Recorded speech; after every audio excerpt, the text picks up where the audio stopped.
सुना स्टूडेंट्स, अब हम करते हैं एक्सरसाइज 8.2 का क्वेश्चन नंबर 2। और आप अपने स्क्रीन पर देख रहे होंगे कि क्वेश्चन नंबर 2 का फर्स्ट क्वेश्चन है। और क्वेश्चन क्या है? 2 tan 30 degree upon 1 + tan square 30, जिसमें से आपके पास 4 ऑप्शन दिख रहे होंगे। कौन कौन से?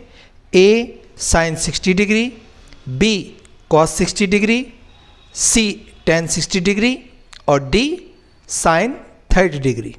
इनमें से कोई एक आंसर सही है तो आप भी लगा सकते हैं, लेकिन ये वर्क आप क्लास 10th की बात कर पाएंगे। यहाँ पे ये चीज़ पॉसिबल नहीं है क्योंकि आपको इतने फार्मूला है नहीं 10th में कि आप डायरेक्ट आंसर लगा सकें। तो अब जब डायरेक्ट आंसर नहीं लगा पाएंगे तो क्या करेंगे? सॉल्व करेंगे। तो चलिए एक एक क्वेश्चन 1 बाय 1 सॉल्व करेंगे। Okay students. और स्टूडेंट्स, अभी तक अगर आप चैनल पर नए हैं तो चैनल को सब्सक्राइब जरूर कीजिए। चलिए आगे बढ़ते हैं।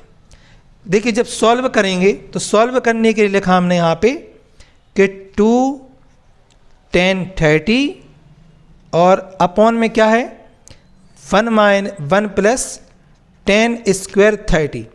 देखिए स्टूडेंट्स, tan 30 की वैल्यू होती है 1/√3। क्या वैल्यू होती है? 1/√3। वो वैल्यू हम यहाँ अप्लाई कर देंगे।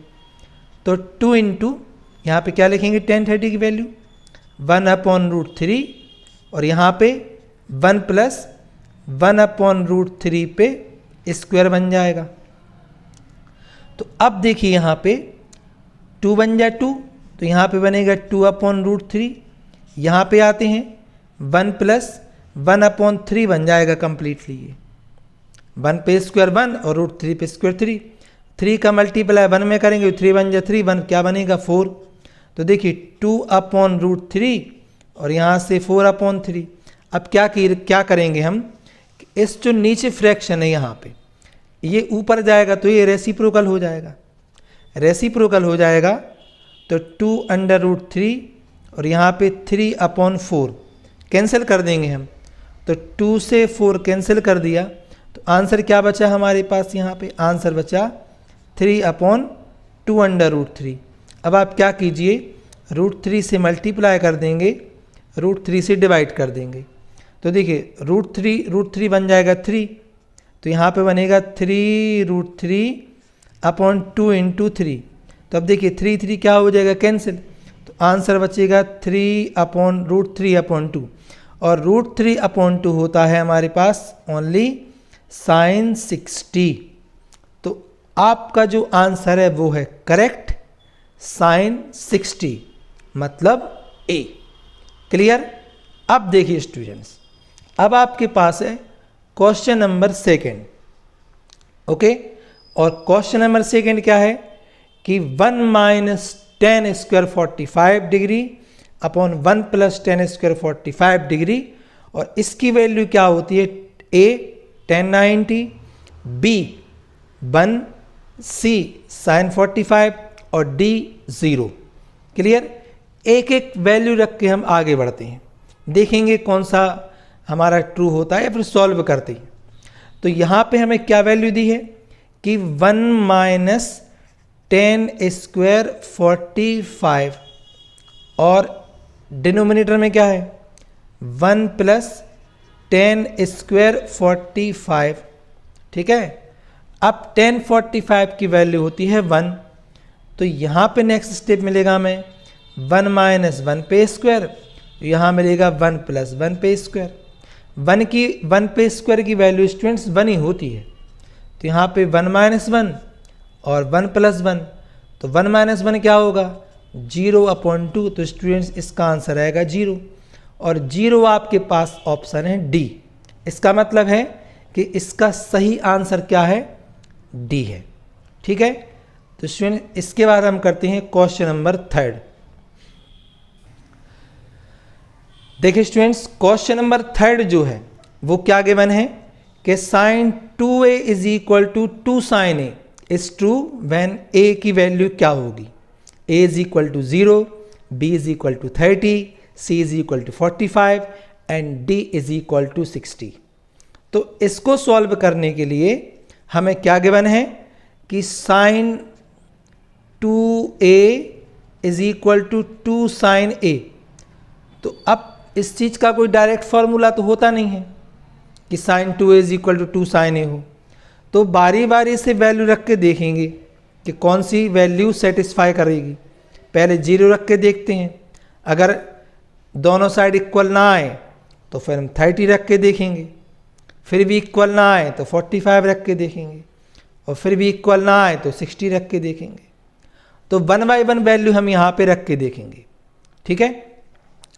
तो चलिए बात करते हैं सबसे पहले 0, तो हम रखेंगे यहाँ पे a इज इक्वल टू 0, तो 0 यहाँ रखेंगे। तो नेक्स्ट स्टेप क्या मिलेगा हमें, sin 2 इंटू 0 और 2 इंटू साइन 0। अब देखिए sin 0 की वैल्यू होती है 0 और 2 इंटू 0 मतलब क्या बनेगा यहाँ पे sin 0। sin 0 की वैल्यू होती है 0 और 2 इंटू 0। देखिए यहाँ पे हमें दोनों ही वैल्यू इक्वल मिल चुकी हैं, इसका मतलब है हमारा जो आंसर है 0 मतलब ए ऑप्शन इसका राइट है। क्लियर हुआ। अब देखिए इसके बाद करते हैं क्वेश्चन नंबर 4। देखिए क्वेश्चन नंबर 4 हमारे पास गिवन है कि 2 tan square 30 upon 1 minus tan square 30, क्या आंसर होगा इसका, cos 60, b sin 60, c tan 60, d sin 30। देखिए 1 बाय 1 हम इसका आंसर लगाते हैं या फिर वैल्यू रख के देखेंगे तो भी सही माना जाएगा, ठीक। तो देखिए सबसे पहले क्वेश्चन क्या है कि 2 tan 30 upon 1 minus tan square 30। देखिए ये भी बहुत सिंपल है। तो tan 30 की वैल्यू अभी हमने लिखी है, क्या लिखी है 2 इंटू 1 अपॉन रूट 3 और 1 माइनस 1 अपॉन रूट 3 पे होल स्क्वायर हो जाएगा। अब देखिए 2 बन जाए 2, तो यहाँ पे बनेगा हमारे पास फ्रैक्शन 2 अपॉन रूट 3 अपॉन यहाँ पे क्या बनेगा 1 माइनस 1 अपॉन 3। भाई 1 का स्क्वायर 1 और रूट 3 का 3, तो 3 बन जाए 3, 3 माइनस 1 कितना बनेगा हमारे पास 2/3। तो देखिए यहाँ पे 2 अपॉन रूट 3 और यहाँ पे फ्रैक्शन बनेगा 3 बन जाए 3 और माइनस 1 तो 2 अपॉन 3। अब जैसे ये फ्रैक्शन ऊपर जाएगा तो क्या हो जाएगा, रेसिप्रोकल हो जाएगा।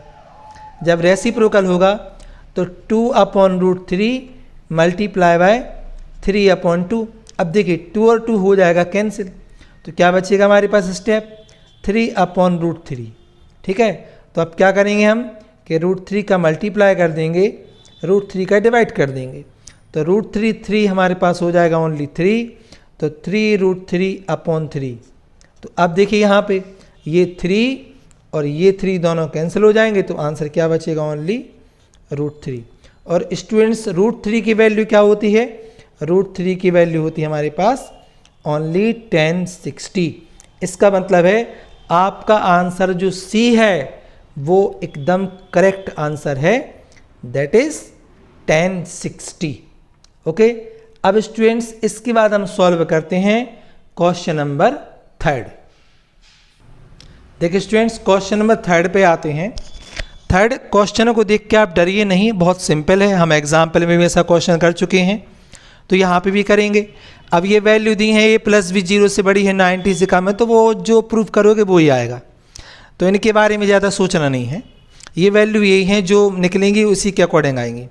तो सबसे पहले अगर हम सॉल्व करें तो हमारे लिए गिवन है यहाँ पे कि tan a plus B is equal to root 3। अब देखिए स्टूडेंट्स रूट 3 की वैल्यू क्या होती है, रूट 3 की वैल्यू होती है tan 60, तो वो हम यहाँ पे अप्लाई करेंगे। तो tan a प्लस बी और यहाँ पे लिखेंगे हम tan 60। tan को अलग कर देंगे या कंपेयर करेंगे, कंपेयर करने पर a प्लस बी की वैल्यू क्या मिलेगी हमें 60। ये हो जाएगा हमारे पास इक्वेशन नंबर 1। इसके बाद हम बात करें यहाँ पे क्या दिया है कि tan a minus B is equal to 1 अपॉन रूट 3। तो 1 अपॉन रूट 3 की वैल्यू होती है tan 30, तो tan a माइनस बी की वैल्यू होती है tan 30। अगेन या तो 10 10 कैंसिल करेंगे या फिर कंपेयर करेंगे। तो कंपेयर करने पर वैल्यू क्या मिली, a minus V is equal to 30। ये हुआ हमारे पास इक्वेशन नंबर 2। तो अब दोनों इक्वेशन को हम एक साथ लिखते हैं। तो यहाँ पे क्या लिखेंगे हम कि फ्रॉम इक्वेशन 1 एंड 2। इक्वेशन 1 क्या है कि a plus B is equal to 60 और सेकेंड इक्वेशन क्या है a minus B is equal to 30। ठीक, दोनों को हम प्लस कर देंगे, प्लस करेंगे तो ये b और b कैंसिल हो जाएगा। तो 2a is equal to, capital है यहाँ पे, तो 2a is equal to capital कर लेंगे यहाँ पे, देखो 2a इज इक्वल टू 90। तो स्टूडेंट्स यहाँ से जो a की वैल्यू है, मतलब 2a इज इक्वल टू 90, तो a की वैल्यू बन जाएगी 90/2। तो a की वैल्यू क्या आ गई 45। अब a की वैल्यू आप यहाँ पर रख दीजिए या a की वैल्यू आप यहाँ पर रख दीजिए, कहीं पर भी।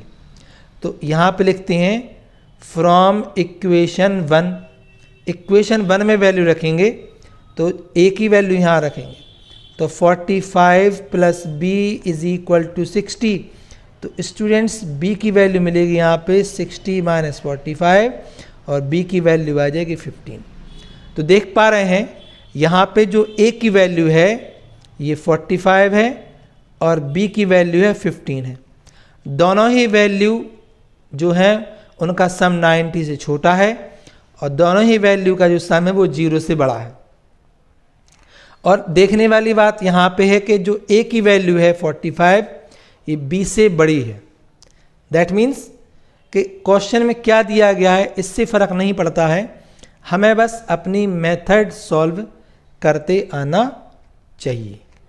क्लियर है? आई होप सो आपको बहुत कुछ पार्ट इसका समझ में आया होगा।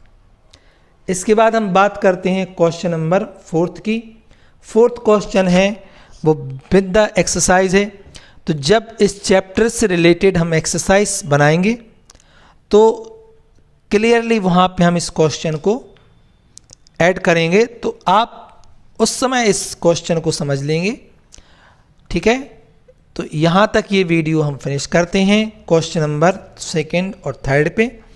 इसके बाद जो है हम स्टार्ट करेंगे 8.3 से रिलेटेड क्वेश्चंस एंड आइडेंटिटीज़, जो कि बहुत ही ज़्यादा इम्पॉर्टेंट है। Clear students? मिलते हैं नेक्स्ट वीडियो में। यदि आपको ये वीडियो पसंद आता है तो वीडियो को स्टूडेंट्स लाइक ज़रूर करें। Thank you.